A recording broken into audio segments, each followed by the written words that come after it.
It's early evening, and the city streets are slowly emptying as people head home after a busy day. The amber glow of streetlights reflects off wet pavement, adding a soft shimmer to the bustling urban landscape. Liza Thompson, a prominent civil rights attorney in her mid-30s, walks calmly down the street, absorbed in her thoughts after a long day. She's dressed simply but professionally, her dark hair pulled back, carrying a well-worn leather bag filled with legal documents and a notebook. Liza has just left a local community centre where she led a discussion on police accountability and legal rights. Her advocacy work has become well known in the city, and she's developed a reputation as a fierce defender of those whose voices often go unheard. In recent months, she's been collaborating closely with her brother, U.S. Senator James Thompson, who's been pushing for legislative reforms to address systemic racism in policing. Despite their different roles, the siblings share a common mission and are highly supportive of each other's work. As Liza walks, she's momentarily distracted by a text from her brother James, reminding her of their upcoming meeting to discuss strategies for an upcoming hearing on police misconduct. She smiles, feeling a surge of pride for the work they're doing together. For a moment, she forgets the weight of her day as she imagines a future where justice prevails and change becomes possible. Lost in thought, she doesn't notice the police cruiser pulling up behind her until the headlights flash, casting long, dramatic shadows on the sidewalk. The sudden flash of lights jolts her back to reality. She turns around, slightly confused, as two officers, Blake and Reed, step out of the cruiser. Both men are in their late 30s, but their demeanors couldn't be more different. Officer Blake, a tall, muscular man with a hardened expression, exudes a sense of aggression and arrogance. His partner, Officer Reed, appears more reserved, his gaze flickering with a hint of unease as he follows Blake's lead. Blake's eyes narrow as he approaches Liza, assessing her with an air of immediate suspicion. To him, she doesn't fit the image of someone who should be walking alone in this neighborhood at this hour. Her calm confidence and professional attire somehow only increase his suspicion, feeding into his biases. In his mind, a black woman walking alone, looking self-assured, must be up to no good. "Evening, ma'am," Blake says, his tone edged with condescension. "Mind telling us what you're doing around here?" Liza looks at him directly, unfazed by his tone. She's encountered this kind of attitude before. As a black woman and a civil rights attorney, she knows all too well the signs of racial profiling. Keeping her voice steady, she replies, "I'm on my way home. Is there a problem, officers?" Blake's eyes flicker with annoyance at her calmness. He's used to seeing people flustered or fearful in these situations. The fact that Liza isn't intimidated unsettles him. "Problem?" he echoes, feigning surprise. "Well, let's see. We've had reports of suspicious activity in this area, and you look like someone we might need to check out." Officer Reed shifts uncomfortably, glancing at Liza, sensing that Blake's approach is unnecessary and aggressive. But he doesn't speak up. Blake's presence is overpowering, and Reed has learned that it's easier to go along with his partner than to challenge him. "I'm not sure what you mean by suspicious activity," Liza responds, her tone still calm but now tinged with a subtle defiance. "I'm a civil rights attorney, and I've just come from a meeting at the community center a few blocks away." Blake smirks, his expression hardening. "An attorney, huh? Funny, we get all types claiming to be something they're not. You got any ID to back up that story?" Liza raises an eyebrow, feeling the absurdity of the situation.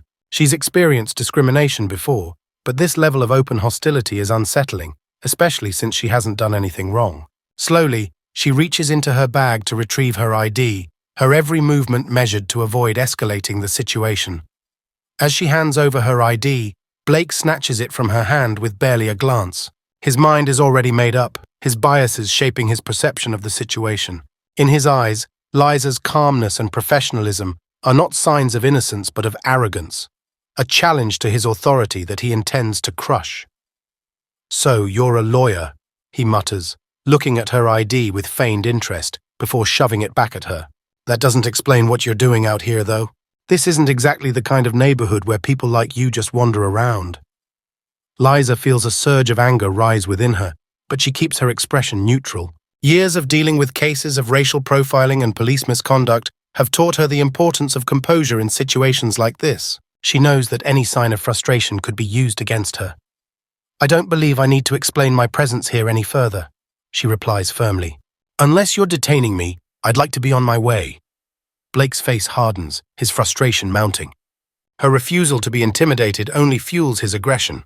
"Oh, we're not done here," he sneers.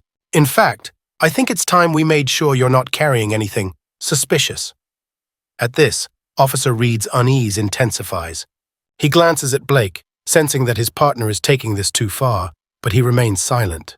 His hesitation is rooted in fear. Fear of standing up to his partner, fear of the repercussions within the department, and fear of being perceived as disloyal. He tells himself that Blake knows what he's doing, but a nagging voice in the back of his mind whispers otherwise. Blake steps closer to Liza, his hand hovering near his holster as if to emphasize his authority. "Here's what's going to happen," he says, his voice dripping with condescension. "You're going to kneel right here on the sidewalk while we search your belongings. It'll be easier for both of us if you just cooperate." Liza's heart pounds, but she remains outwardly calm. The absurdity and injustice of the situation are staggering. She glances around, noticing a few bystanders starting to slow down, their curious eyes fixed on the scene. She realizes that any escalation here could lead to a public spectacle, and potentially danger for herself. Taking a steadying breath, Liza raises her chin defiantly. "There is absolutely no reason for me to kneel, officer," she says. "I'm not a criminal, and I've done nothing to deserve this kind of treatment." Blake's smirk fades, replaced by a look of cold anger. Her resistance feels like a direct attack on his authority. He glances around, noticing the gathering crowd, and his expression darkens. He's not about to let this woman make him look weak in front of others. "Oh, you think you're above the law?" he snaps, stepping even closer. "Let me tell you something. Out here, you do what I say when I say it. Now get on your knees before I make you." For a moment, there's silence. Liza meets his gaze, her eyes filled with a mixture of defiance and sadness. She knows that giving in would mean a loss of dignity, but she also knows the potential consequences of outright resistance. Slowly, she lowers herself onto her knees, keeping her head held high, her gaze never wavering from Blake's. Her calm defiance is a silent protest, a refusal to be broken by his aggression. The onlookers watch in stunned silence, some murmuring to each other. Officer Reed looks away, unable to meet her eyes, shame burning in his gut. He knows this is wrong, but he remains frozen, bound by his own fears.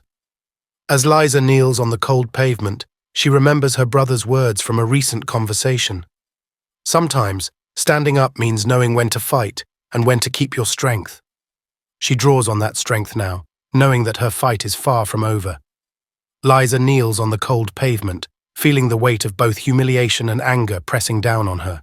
Her eyes remain fixed ahead, unflinching, despite the demeaning position Officer Blake has forced upon her. She can hear faint murmurs from the small crowd gathering at a distance, unsure of whether to intervene or just observe. The mixture of sympathy, shock, and hesitation in their expressions only strengthens her resolve. She knows that this isn't just about her. It's about everyone who's ever been unjustly targeted, everyone who's been made to feel less than human under the guise of law and order. Blake circles around her with a predatory look, basking in his assumed authority. To him, this is power, the ability to make anyone submit, regardless of their innocence or social standing. Reed stands nearby, his posture rigid, eyes darting nervously between his partner and the bystanders. The discomfort is palpable, but he remains silent, trapped by his own indecision and the pressure to conform. "Let's see what you've got in that bag of yours," Blake sneers, his voice dripping with mockery as he grabs Liza's leather bag off the ground. He unzips it roughly, pulling out her notebook, a folder of legal documents, and her phone. Liza clenches her jaw but remains calm, her heart pounding as she watches him handle her personal items like evidence at a crime scene. Blake flips through the documents, his smirk widening as he reads out loud, as if each line confirms his assumptions. "Oh, what do we have here? Civil rights cases, huh? Police misconduct, racial profiling." He chuckles darkly, glancing at Liza with a look of condescension. "So you're one of those activist lawyers?" That explains a lot. Liza's face remains impassive, though every muscle in her body is tense. She knows engaging with him will only escalate his hostility. She's seen his type countless times before. Men who believe their badge grants them immunity from accountability, who think that challenging their actions is akin to challenging the law itself. "You know," Blake continues, his voice dripping with sarcasm, "you might want to reconsider your career choices. You're out here defending people like yourself, troublemakers, agitators. But look where it's gotten you, on your knees in the street, just like the criminals you protect." Liza takes a deep breath, willing herself to remain calm. She knows he's baiting her, trying to provoke a reaction he can use as justification for even harsher treatment. Instead, she meets his gaze steadily, refusing to give him the satisfaction. Seeing her silent resistance, Blake's expression hardens. He tosses her documents carelessly back into her bag, deliberately crumpling them in the process. "You think you're some kind of hero, don't you?" he sneers. "Well, heroes don't get to make demands out here. They follow orders. Now let's see how much of a hero you are without that big mouth of yours." Reed, who has been silent up until now, shifts uncomfortably. His eyes flicker with an internal struggle as he watches his partner's escalating aggression. A part of him wants to intervene, to tell Blake to back off, but the fear of retribution, both from Blake and from the department, keeps him rooted in place. He tells himself that maybe this woman really did something suspicious. Maybe Blake's intuition is right, but deep down, he knows this is wrong. Unable to stay silent any longer, Reed clears his throat and says, "Blake, maybe we should ease up. She's not resisting. We don't need to keep her like this." His voice wavers slightly, but it's enough to catch Liza's attention. She glances at him, sensing a glimmer of humanity, a potential ally in the hostile standoff. Blake, however, is unimpressed. He turns to Reed, his face twisting in a scornful sneer. "Ease up? You've got to be kidding me, Reed. You see what she's doing? People like her think they can just walk around, doing whatever they please, talking down to us, like they're untouchable. Well, newsflash, they're not, and I'm going to make damn sure she knows it." Reed's face reddens, but he remains silent, clearly struggling with his conscience. Blake's words hang in the air, thick with prejudice and animosity. The gathered onlookers watch the exchange with increasing unease, their murmurs growing louder. Some pull out their phones, capturing the incident from afar, though no one steps forward to intervene. At that moment, a figure emerges from the edge of the crowd, dressed in a dark suit and exuding a quiet authority. James Thompson, Liza's brother and a U.S. senator, steps into the circle. His face is unreadable, but his eyes are fixed intently on the scene before him. He has heard enough. James has always been a reserved man, careful with his words and actions. He knows the weight of his position and the impact his voice carries. But today, witnessing his sister being humiliated and degraded in such a blatant display of abuse, he feels his restraint slipping. "Officers," he says calmly, his voice cutting through the murmurs of the crowd like a knife. Blake and Reed both turn, momentarily caught off guard by the presence of an outsider, especially one with such an air of authority. Blake's expression quickly shifts to one of irritation. "Who are you?" he snaps. "This is a police matter. Civilians need to stay back." James steps forward, undeterred, and pulls out his identification. "Senator James Thompson. And that woman on her knees happens to be my sister."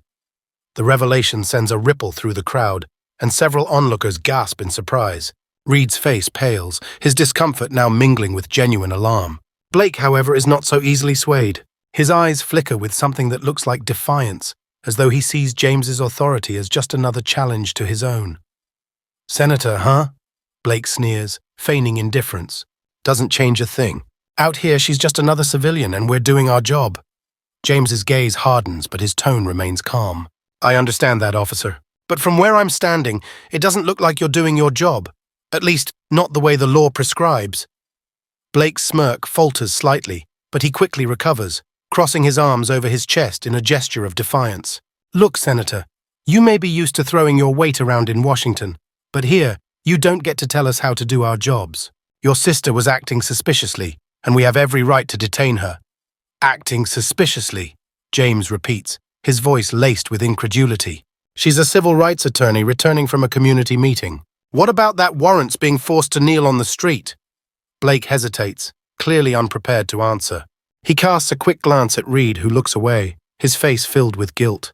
The crowd's murmurs grow louder, sensing Blake's discomfort, and their expressions shift from passive observers to active participants, silently challenging the officer's authority. James seizes the opportunity, stepping closer to Blake, his voice low but firm. "Let me remind you, officer, that abuse of power will not be tolerated. Not here and not anywhere in this country. My sister deserves the same respect you would afford any citizen." Blake's face contorts with frustration, his bravado slipping as he feels the weight of James's authority pressing down on him. For a brief moment, he seems to waver, his confidence cracking, but his pride refuses to let him back down completely. He takes a step back, glancing around at the crowd, and then back at Liza, who is still kneeling, her expression calm but resolute. In that moment, Blake realizes he's lost control of the situation. The crowd, once passive, is now watching with open hostility, their judgment clear in their eyes. With a begrudging scowl, Blake mutters, "Fine, she's free to go. But remember, Senator, just because you pull rank doesn't mean you're above the law." James meets his gaze steadily, his tone unwavering. "Neither are you, officer." Blake's face flushes with anger, but he says nothing more. He turns on his heel, motioning for Reed to follow, and the two officers retreat to their cruiser, the hum of the engine filling the tense silence as they pull away. As the officers leave, James approaches Liza and helps her to her feet. The crowd, feeling the tension dissipate, begins to disperse, though a few linger, nodding to Liza in silent support. James places a steadying hand on her shoulder, his expression a mixture of pride and relief. Liza looks up at him, her eyes reflecting both gratitude and determination. "This isn't over, James," she says quietly. "This is just the beginning." He nods, his gaze hardening with resolve. "Then let's make sure it counts." The crowd has begun to thin, but a handful of onlookers linger, watching with mixed emotions as Liza stands, brushing off her clothes with quiet dignity. Senator James Thompson remains by her side, his hand still resting on her shoulder, exuding a steady, reassuring presence. The two officers, Blake and Reed, have retreated to their cruiser, but remain parked nearby, watching the scene unfold from the shadows. Blake's jaw is clenched in barely concealed rage, his eyes fixed on James and Liza with a glare that hints at unfinished business. As Liza regains her composure, she feels the weight of humiliation beginning to subside, replaced by a steely resolve. She's dealt with authority figures abusing their power before, but the blatant disrespect she just experienced has rekindled an old fire within her. This isn't just about her anymore. It's about all the people who have faced this kind of treatment without anyone to back them up. And this time, she isn't going to let it slide. James senses the shift in his sister's demeanor, the familiar spark of defiance he's seen countless times during her legal battles. He knows that look well. It's the same one she wore when she faced down powerful corporate lawyers standing up for clients who couldn't stand up for themselves. But here, on the street, facing armed officers, he feels a mix of pride and fear. As he prepares to guide her away from the scene, a sharp, bitter laugh slices through the air. Blake, unable to restrain himself, steps out of the cruiser once more, his hand resting provocatively on his belt. Reed follows reluctantly, his discomfort evident, but he's unable to muster the courage to protest against his partner's renewed aggression. "Leaving already, Senator?" Blake calls out, his tone dripping with mockery. "Didn't think you'd run off so soon. I thought you'd have more to say about justice and respect. Or do those words only matter when they work in your favor?" James pauses, his back still turned to the officers. He exhales slowly, controlling the urge to confront Blake directly. Instead, he glances at Liza, silently asking if she's ready for another round. She nods almost imperceptibly, her eyes fixed on Blake with a fierce intensity. Turning back to face the officers, James maintains his composure, though his voice has a dangerous edge to it. "Officer Blake, I believe we were clear. You had no grounds to detain or humiliate my sister, and I've already given you an opportunity to walk away from this gracefully." Blake scoffs, rolling his eyes with a dismissive sneer. "Graceful? I don't think you're in any position to talk about grace, Senator. Your sister here isn't exactly acting like someone who respects the law." He looks around, gesturing to the few remaining bystanders as if to gather their support. "People like her think they can just walk around doing whatever they want, flashing their connections and expecting us to look the other way." The crowd murmurs, growing uneasy once more, and a few pull out their phones again, sensing that the situation is escalating. Liza clenches her fists, the injustice of the moment threatening to overwhelm her. She spent her life standing up for justice, advocating for the fair treatment of others, and now she's being reduced to a stereotype, her years of work dismissed by an officer with a grudge. "Officer Blake," she says, her voice steady but filled with barely restrained anger. "You don't get to use your authority to intimidate and degrade people. This is exactly the kind of abuse of power I fight against every day, and I won't stand by and let it happen to me or anyone else." Blake's face flushes with anger at her defiance. He steps closer, his hand still resting on his belt, as if he's considering drawing his weapon. His voice drops to a threatening whisper, loud enough for only Liza and James to hear. "You think you're some kind of hero, don't you?" he hisses. "Out here you're nothing. Just another loudmouth with a chip on her shoulder, thinking she's untouchable because she's got a fancy title and a powerful brother. But I can assure you, none of that matters to me." Reed's expression shifts as he hears Blake's words, the depth of his partner's animosity finally sinking in. He looks away, ashamed, but still unable to bring himself to intervene. His loyalty to Blake and fear of rocking the boat keep him silent, even as he recognizes the wrongness of the situation. James, sensing the danger in Blake's posture, steps between his sister and the officer, his eyes cold and unyielding. "Is that a threat, Officer Blake?" he asks quietly, his tone leaving no doubt that he's ready to escalate this to a legal matter if necessary. "Because if it is, I'll make sure you face consequences that extend far beyond your badge." Blake hesitates, his bravado faltering for a moment under James's unwavering gaze. But pride and anger override his better judgment, and he takes another step forward, his stance becoming even more confrontational. "You think you can intimidate me, Senator? Just because you can talk fancy doesn't mean you can push me around. Out here, your power means nothing," Liza interjects, her voice sharp and cutting. "Your duty is to protect and serve, not to harass and humiliate. Your badge doesn't give you the right to treat people this way." Her words strike a nerve, and Blake's composure snaps. In a sudden, aggressive move, he grabs Liza's arm, pulling her closer in an attempt to assert dominance.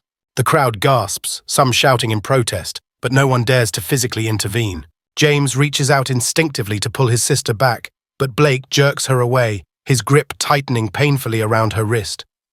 Reed finally speaks up, his voice shaky but determined.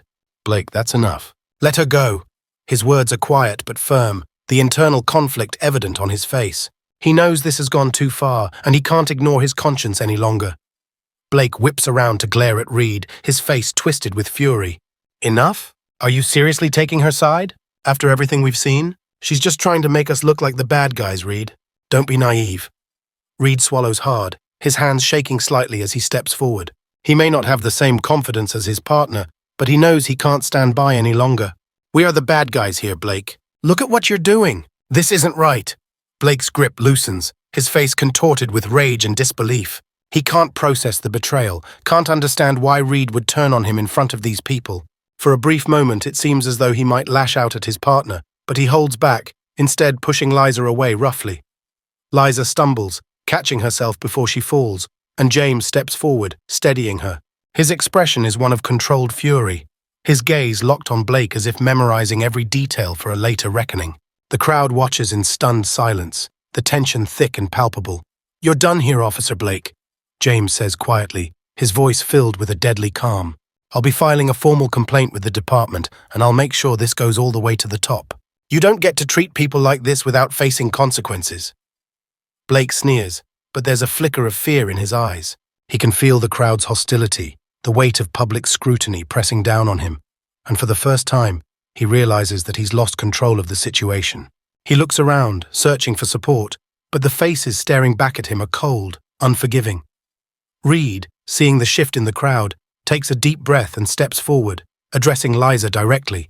"I'm sorry, ma'am. This should never have happened. I should have stopped it sooner." Blake's face twists with disgust as he watches his partner apologize, his own pride and anger making it impossible for him to back down. "You're pathetic, Reed," he spits, bending over backward for these people like some kind of weakling. "This is why they don't respect us." Reed shakes his head, his expression filled with a quiet strength. "Respect is earned, Blake, and we're not earning any by treating people like this." The crowd murmurs in agreement, some nodding, others voicing their support for Reed. Blake looks around, seeing the support shift away from him, the realization sinking in that he's alone. His bravado falters, and he finally takes a step back, his face contorted with rage and humiliation. James turns to the crowd, his voice steady but resonant. "This is exactly why we need change. This abuse of power, this unchecked aggression, it has no place in our society. And I promise you all, this will not go unpunished." The crowd erupts in applause, some cheering, others simply nodding in solemn agreement. The energy shifts, the tension dissipating as the people rally around James and Liza. Blake stands off to the side, seething but powerless, his authority shattered in the face of public condemnation. As the scene calms, James gently guides Liza away from the crowd, his expression softening as he looks at her. "Are you all right?" he asks quietly, his voice filled with concern. Liza nods, her expression weary but resolute. "I'm fine, just tired of this, tired of fighting the same battles over and over again."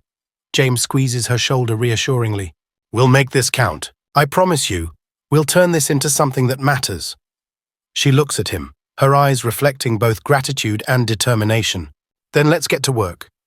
They walk away, leaving the crowd still buzzing with energy, and behind them, Officer Blake watches in silence, his face pale and drawn as he realizes the full weight of what he's lost. Liza and James leave the tense scene behind, walking a few blocks in silence as the streetlights cast long shadows over the pavement. The weight of what just happened lingers between them, heavy and unsettling. James has his arm around his sister protectively, his usual calm replaced by a simmering anger barely contained beneath his composed exterior. Liza can feel it too, a mixture of rage, humiliation, and determination. She knows that what just happened is not just a personal attack, but a stark reminder of the uphill battle she and so many others face every day. As they walk, Liza's phone buzzes in her pocket. She checks the screen and sees a flood of messages and missed calls from colleagues, friends, and local activists who were either witnesses to the incident or heard about it through social media. News of the confrontation has already spread. She realizes that this might be a turning point, both for her and for the broader fight against police misconduct and racial injustice. The community is watching, and they expect her to respond. James, sensing her thoughts, stops and faces her, his hand resting gently on her shoulder. Liza, you know we can't let this go. What happened back there, it's more than just another ugly encounter. It's a statement. It's a reminder to every person who's ever been treated unfairly. We have a chance to make this count. Liza nods, her expression serious but resolute. I know, and I'm not going to back down. But I need to be smart about this. If we push too hard without a clear strategy, they'll just dismiss us. We need evidence, witnesses, and we need to be meticulous. James smiles slightly, admiring his sister's resilience. You always think 2 steps ahead. It's why you're so good at what you do. He pauses, then adds, I'll support you however I can, but I want you to be careful. Blake won't let this go easily, especially not after being embarrassed like that. Liza takes a deep breath, letting his words sink in. She knows James is right. Blake is the kind of man who won't forget a perceived slight. But she also knows that she can't afford to let fear dictate her actions. This is bigger than just one confrontation. It's about setting a precedent, about showing people that they don't have to accept abuse from those in power. Just then, a familiar figure approaches from the shadows. It's Officer Reed, his expression conflicted and anxious. He hesitates a few feet away, as if debating whether to approach them or turn back. Finally, he takes a step forward, his gaze focused on Liza. Miss Thompson, Senator Thompson, he says quietly, nodding to each of them in turn. I wanted to talk to you. James narrows his eyes, his posture tense. What is it, officer? Haven't you done enough tonight? Reed winces, visibly uncomfortable, but he holds his ground. I know how this must look, and I don't expect you to forgive me for standing by while Blake acted the way he did. But I need you to understand, it's not as simple as it looks. I should have done something. I know that. But going against Blake, it's complicated. Liza regards him with a mixture of curiosity and skepticism. Complicated? It didn't seem complicated when you watched him force me onto my knees in the middle of the street. So tell me, Officer Reed, what makes it complicated? Reed sighs, running a hand through his hair. Blake, he has a lot of influence in the department. He's not just another officer. He has connections, and people listen to him. Challenging him isn't just about one incident. It's about risking everything. My job, my reputation, my family's security. I know that sounds cowardly, but it's the reality we deal with. Liza crosses her arms, her expression hardening. So, instead of standing up for what's right, you just stand by and let him abuse people? People like me? Reed's face falls and he looks down, clearly struggling with guilt. I'm not proud of it, believe me. But I came here because I want to help. I can't change what happened, but I can give you information, details that might help you make a case against him. James studies Reed carefully, assessing his intentions. And why should we trust you? How do we know this isn't just an attempt to protect yourself, now that you see which way the wind is blowing? Reed meets his gaze steadily, his voice laced with quiet desperation. I don't expect you to trust me, but I'm tired of living like this, of going to work every day, knowing that I'm turning a blind eye to the very people I swore to protect. Maybe tonight was the final straw. Maybe it's time I do something about it. Liza glances at James, then back at Reed. She can see the conflict in his eyes, the struggle between loyalty to the badge and loyalty to his conscience. She senses that he's telling the truth, that there's a part of him that genuinely wants to make amends. All right, Officer Reed, she says slowly. If you're serious about this, then start talking. What do you know about Blake, and how can we use it to hold him accountable? Reed looks around nervously, making sure no one else is nearby, then leans in closer. Blake's been involved in questionable activities for a long time. He's connected to a group of officers who operate under what they call the Brotherhood. They're a tight-knit circle within the department, and they protect each other, cover up each other's misconduct, and target anyone they see as a threat. People like you. James clenches his fists, anger flashing in his eyes. Are you saying there's a network of officers protecting each other's crimes? And the department allows this? Reed nods grimly. The department looks the other way because these guys are good at making problems disappear. They've covered up complaints, manipulated evidence, and even intimidated witnesses. Blake is one of their leaders. Challenging him openly isn't easy. It's why most people in the department just keep their heads down. Liza feels a chill run down her spine. She knew corruption existed, but hearing it confirmed so directly is unsettling. She looks at Reed, a new sense of urgency coloring her voice. Why are you telling us this? Why now? Reed hesitates, then speaks in a voice barely above a whisper. Because tonight I saw what it's like to be on the other side. I saw the fear in people's eyes, the way they looked at us, like we were the enemy. That's not why I became a cop. I joined to help people, to protect my community, not to be part of some power-hungry network of bullies. James exchanges a look with Liza, then nods slowly. All right, Reed. If you're willing to stand up against Blake and this so-called brotherhood, we'll listen. But you have to be prepared for the consequences. This won't be easy. They'll come after you too. Reed's jaw tightens, but he nods resolutely. I understand, but I can't keep living like this. If this is what it takes to make things right, then so be it. Liza takes a step closer, her gaze piercing. We need proof. Solid evidence that we can use to expose Blake and his network. Do you have anything? Documents? Recordings? Anything that ties them to these abuses? Reed hesitates, then glances around again before answering. I don't have much, but I know where to look. There's a storage room in the precinct where certain files are kept off the official record. They call it the cold case room, but really, it's where they stash anything they don't want getting out. Complaints, reports, evidence that never sees the light of day. James raises an eyebrow. And you think you can get us access to this room? Reed nods. I'll try. It's risky, but if I can find something that implicates Blake and the others, I'll bring it to you. Just give me a little time. Liza considers his words, then nods. All right, but remember, Reed, if you back out, if you leave us high and dry, we'll make sure everyone knows you stood by while this happened. If you're serious about this, then see it through. Reed meets her gaze, a flash of determination in his eyes. I will. You have my word. He turns to leave, then pauses, looking back at them one last time. And thank you for giving me a chance to make this right. As he walks away, James and Liza exchange a look, both of them processing the gravity of what they've just learned. The Brotherhood, a secret network of corrupt officers within the department, is more than they expected. This goes beyond just Blake's actions. It's a systemic problem, deeply rooted and carefully protected.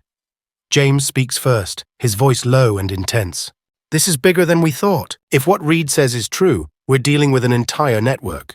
We're going to need more than just public pressure to bring them down. We need a strategy, something that can hit them where it hurts.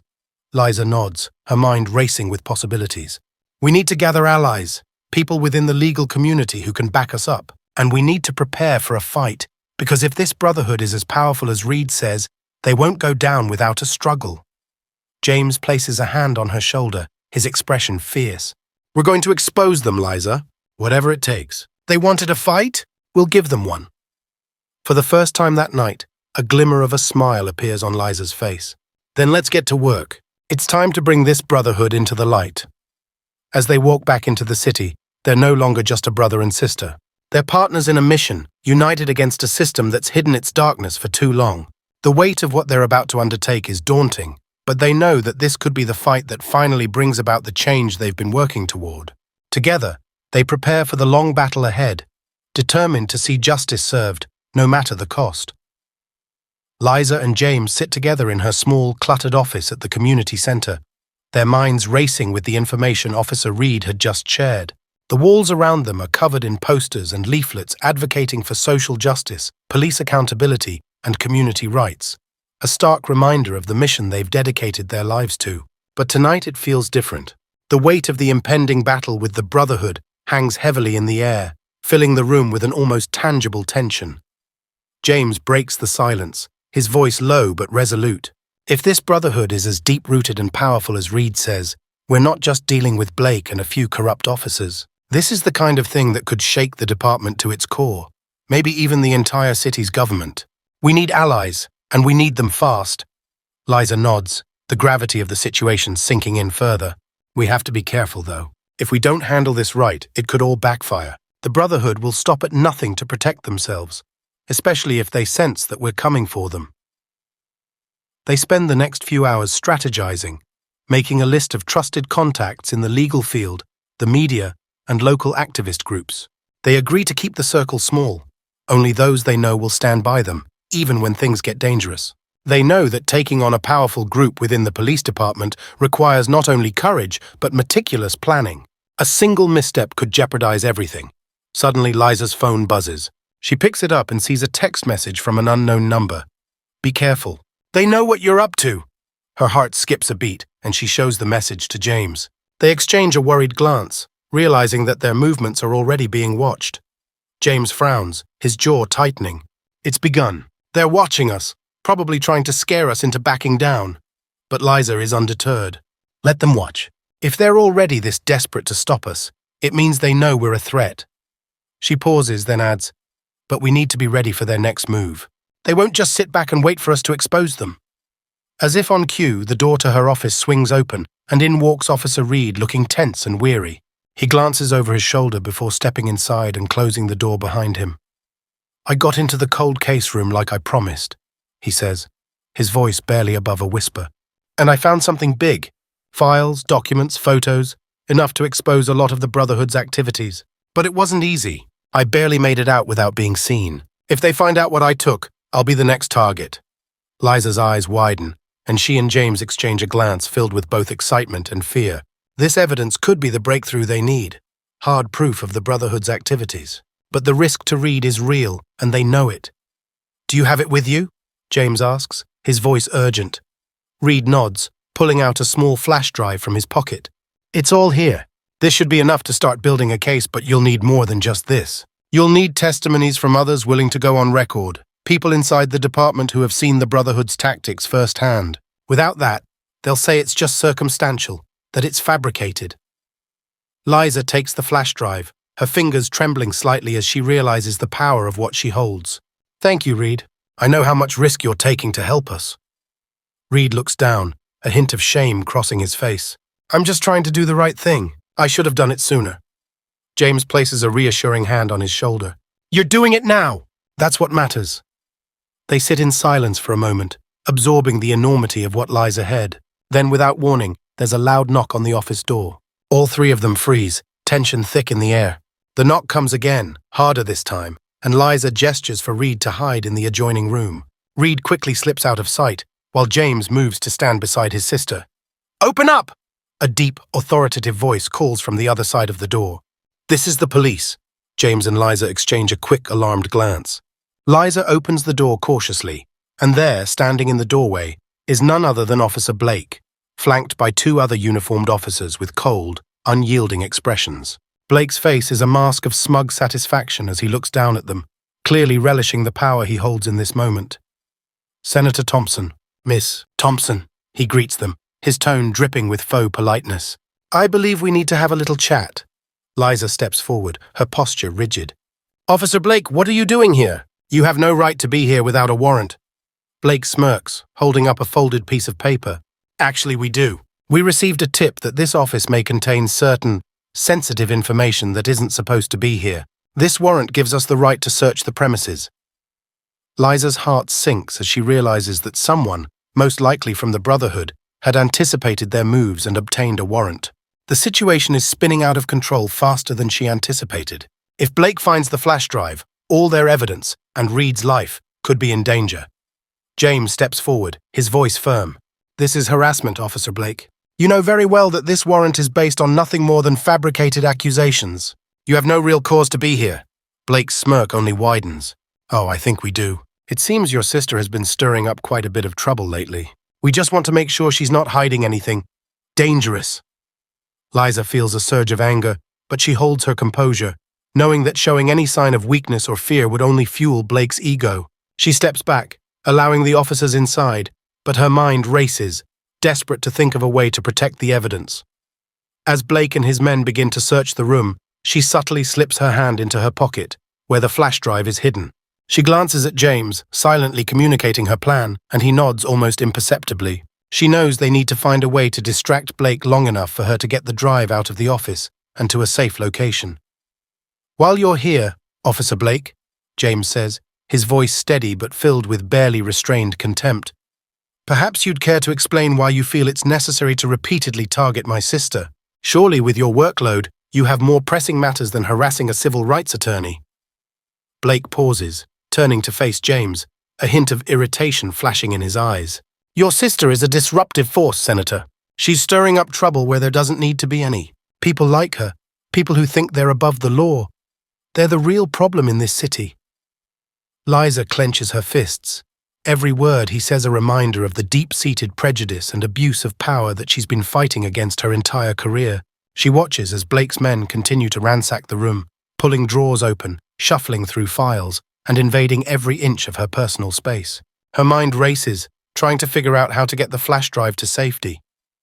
Suddenly, she remembers the adjoining room where Reed is hiding. If she can just slip him the drive without Blake noticing, there's a chance he can escape with it. She moves subtly toward the door, pretending to adjust some papers on her desk, and slips the flash drive behind a stack of files near the edge of the door.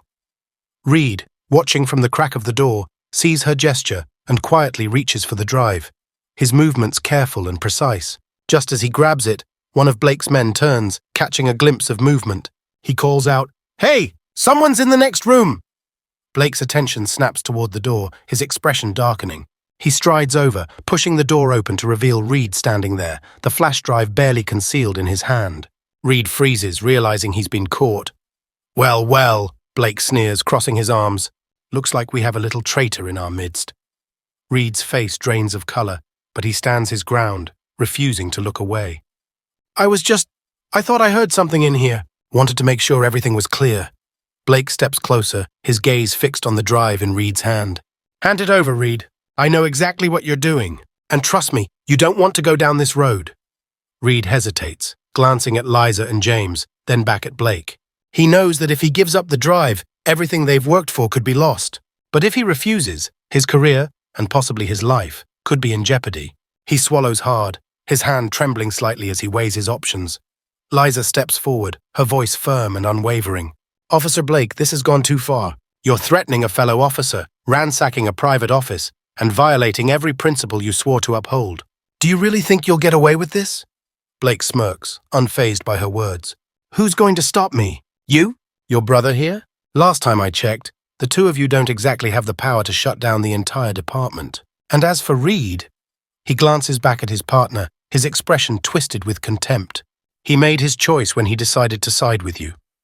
James steps forward, his tone filled with calm authority. "That's where you're wrong, Blake. This isn't just about us. The public is watching, and so are people at every level of government. You think you're untouchable, but once this gets out, you'll be the one answering for everything." For the first time, Blake's composure falters. A flicker of uncertainty crosses his face as he realizes that James might be right. The tension in the room is palpable, each person standing off against the other, the weight of their decisions bearing down on them. Finally, Reed takes a deep breath, his gaze locked on Blake. "I'm done, Blake. Done covering for you, done being part of your brotherhood. This ends now." With a surge of defiance, Reed steps forward, holding the flash drive out to Liza. She takes it, her eyes filled with gratitude and respect for his courage. Blake's face contorts with fury, and he takes a threatening step toward them, but James places himself firmly between Blake and his sister. "Enough, Blake," James says, his voice steady. "This is over. You can either leave now, or we can take this further, with witnesses and legal action. But you won't lay a hand on my sister or Reed again." Blake stares at them, his fists clenched, his chest heaving with rage, but he knows he's lost. The weight of the evidence, the presence of James and Liza, and Reed's defection have all undermined his authority. With one last glare, he turns and storms out of the office, his men following reluctantly. As the door closes behind him, the room fills with a tense silence. Liza lets out a shaky breath, clutching the flash drive tightly. She knows that the battle is far from over, but in this moment, she feels a sense of triumph, of having finally struck a blow against the corruption that has plagued her community for so long. James places a reassuring hand on her shoulder, his expression filled with pride. "We're going to bring them down, Liza, one step at a time." Reed nods, his face a mixture of relief and determination. "I'm with you, whatever it takes." Together, they prepare for the next phase of their fight, knowing that they've taken a crucial step toward justice. The Brotherhood may be powerful, but they're not invincible. And now, for the first time, they're on the defensive. The next few days pass in a whirlwind of tense anticipation and careful planning. Armed with the evidence from Reed, Liza and James begin assembling their case, piecing together the tangled web of corruption that binds Blake and the Brotherhood to a series of illegal actions within the department. They've also enlisted the support of a trusted investigative journalist, Carla Manning, whose reputation for fearlessly exposing corruption makes her an invaluable ally. In a dimly lit conference room at a local law firm, Liza, James, Reed, and Carla gather for a final strategy session. The mood is somber but charged with resolve. They know that once they go public, there will be no turning back. Their goal is to hold a press conference that will reveal the evidence of Blake's misconduct and the Brotherhood's network. But they're also fully aware of the risks. The Brotherhood won't sit back and watch their operation crumble without a fight. As they go over the details one last time, Carla speaks up, her voice steady but serious. "You're both prepared for what this will bring, right? The media storm, the backlash from the Brotherhood, the legal challenges. This is going to be a war." James meets her gaze, his expression unwavering. "We know, but we can't let fear stop us. If we don't take a stand, they'll keep hurting people, abusing their power. This has to end now." Liza nods, her resolve equally firm. "We're ready, whatever it takes." They agree to meet at City Hall the next morning, where the press conference will be held. The tension in the room is palpable as they part ways, each of them feeling the weight of what's to come. The morning of the press conference dawns overcast, casting a gloomy light over City Hall. The air is thick with tension as news crews set up their cameras. Reporters murmur in anticipation, and members of the public begin to gather, drawn by rumors of a major revelation. James stands beside Liza on the steps of City Hall, with Carla, Reed, and a few supportive colleagues forming a protective circle around them. Just as they're about to begin, an unexpected sight catches Liza's eye. At the edge of the crowd, she spots Officer Blake and a group of his fellow Brotherhood members. They stand together, arms crossed, their faces hard and expressionless, a silent show of intimidation. It's a warning, a reminder that they won't go down without a fight. James follows Liza's gaze and sees them too, his expression darkening. "They're trying to scare us off. Let them watch," he mutters. "They're about to see the truth." Carla steps forward and adjusts the microphone, signaling to the reporters that they're ready to begin. She introduces Liza, giving a brief summary of her work in civil rights and justice reform, and then steps back, allowing Liza to take center stage. Liza scans the crowd, taking a steadying breath before speaking. Her voice is clear, resonant, and filled with conviction. "Good morning. I stand here today as a civil rights attorney and a member of this community to shed light on something that has long been hidden in the shadows, a network of corruption within our own police department. This group, which we've come to know as the Brotherhood, has for years abused its power, shielded its members from accountability, and targeted individuals who dared to stand against them." The crowd murmurs, and cameras flash as reporters lean forward, fully engaged. Liza holds up a stack of documents, the evidence Reed provided. "What I hold in my hands are records, files, and internal reports documenting repeated incidents of harassment, abuse, and cover-ups, orchestrated by members of this Brotherhood. Their leader, Officer Blake, has been at the center of this network, enforcing a culture of fear within the department." She pauses, her gaze steady, as she lets her words sink in. But this isn't just about a few bad officers.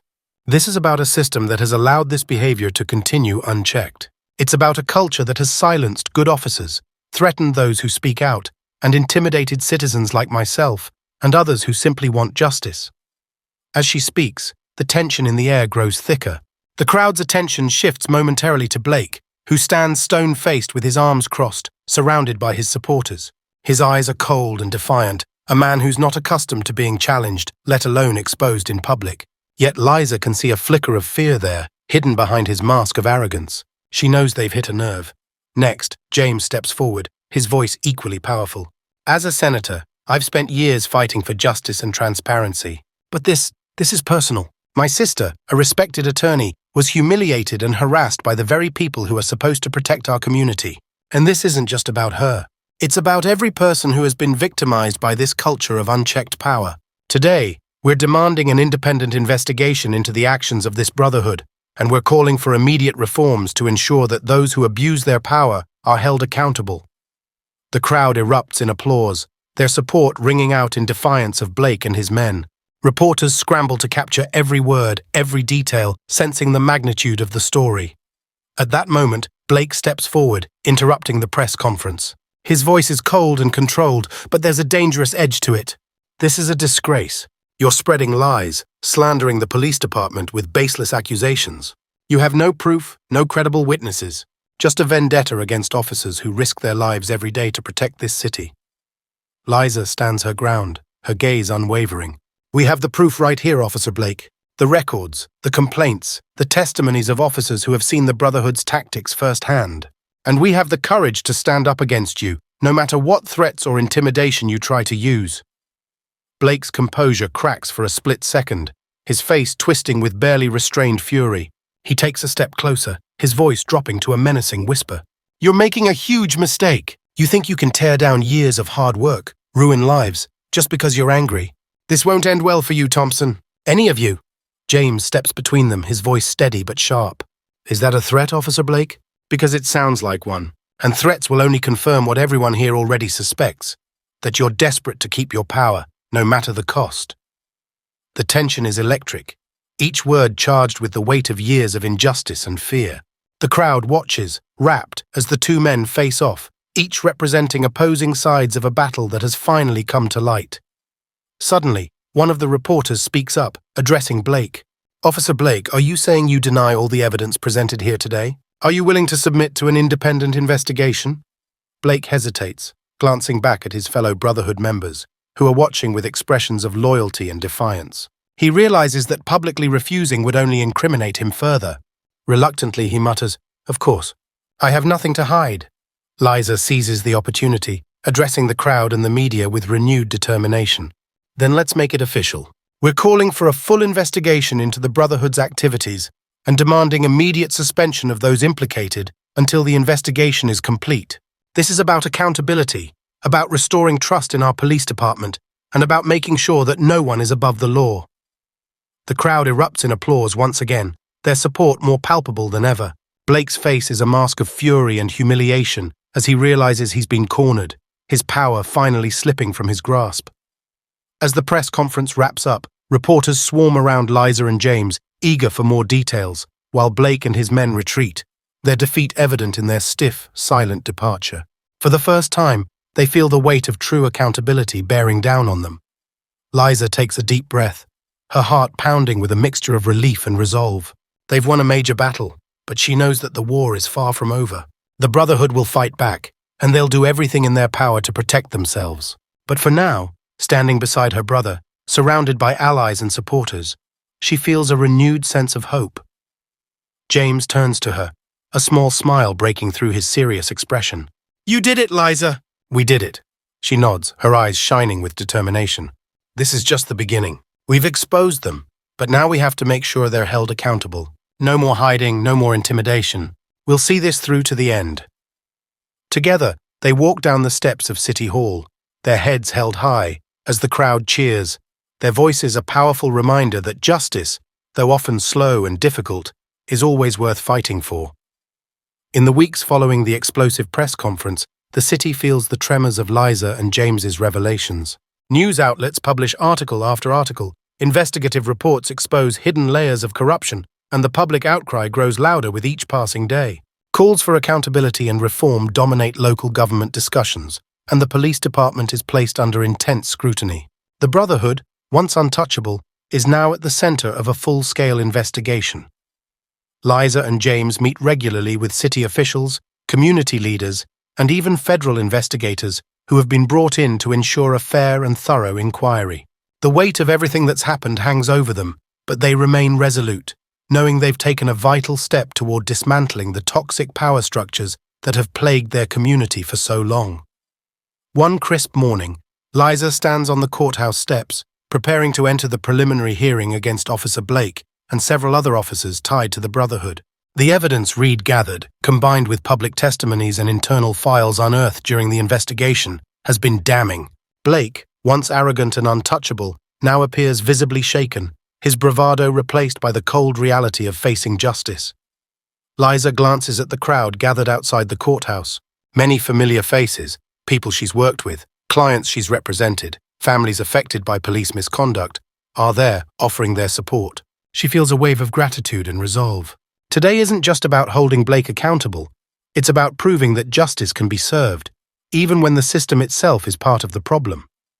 Inside, the atmosphere is tense as the hearing begins. Liza listens intently as the prosecution lays out the charges, meticulously detailing the Brotherhood's years of abuse, cover-ups, and intimidation. Reed, who has come forward to testify despite threats from former colleagues, sits bravely in the witness box, recounting the dark practices he witnessed firsthand. His testimony is raw and honest, a powerful reminder that there are people within the system willing to change it from within. As the judge adjourns the court for the day, Liza steps out into the sunlight, feeling a sense of progress and hope she hasn't felt in a long time. She knows the fight isn't over, but this is a victory, a validation of everything she and her brother have risked to expose the truth.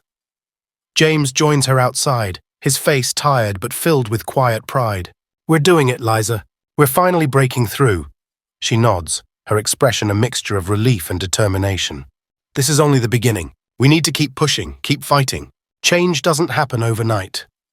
As they walk down the courthouse steps, members of the community approach them, expressing gratitude, sharing stories of their own experiences with the Brotherhood, and offering to help however they can. Liza listens, each story reinforcing her commitment to the cause. That evening, Liza and James hold a small gathering at the community center, inviting allies, friends, and families affected by the Brotherhood's actions. The mood is one of solidarity and celebration, but also reflection. Liza addresses the group, her voice filled with resolve. "Today was a victory, but it's not the end. We have to remain vigilant, to keep each other accountable, and to demand that those in power uphold the values they swear to protect. This isn't just about bringing down a corrupt group of officers. It's about rebuilding trust, ensuring fairness, and creating a system that serves everyone." The crowd cheers, their energy renewed. In that moment, Liza feels the weight of all they've achieved and all that still lies ahead. The Brotherhood's power is crumbling, but the fight for justice will continue, led by people like her, James, and every person in that room. As the gathering winds down, Liza and James step outside, taking a quiet moment together under the night sky. The city feels different now, as if a new chapter has begun. There's still so much work to do, but for the first time, they feel they're on a path toward real, lasting change. James looks at his sister, admiration in his eyes. "You've made an incredible difference, Liza. I don't know if anyone else could have done what you did." She smiles, her gaze steady. "It wasn't just me. It was all of us. Every person who stood up, who refused to stay silent. We've set something in motion, James. Something that can't be stopped." They share a quiet moment, the significance of their journey settling over them. They know that the road ahead won't be easy, that there will be more battles, more obstacles, but they also know they're not alone. As they walk down the street side by side, they're no longer just siblings or advocates. They're leaders of a movement, and their steps echo with the promise of a brighter, fairer future for everyone. The city they love is changing, and they're determined to be part of that change every step of the way.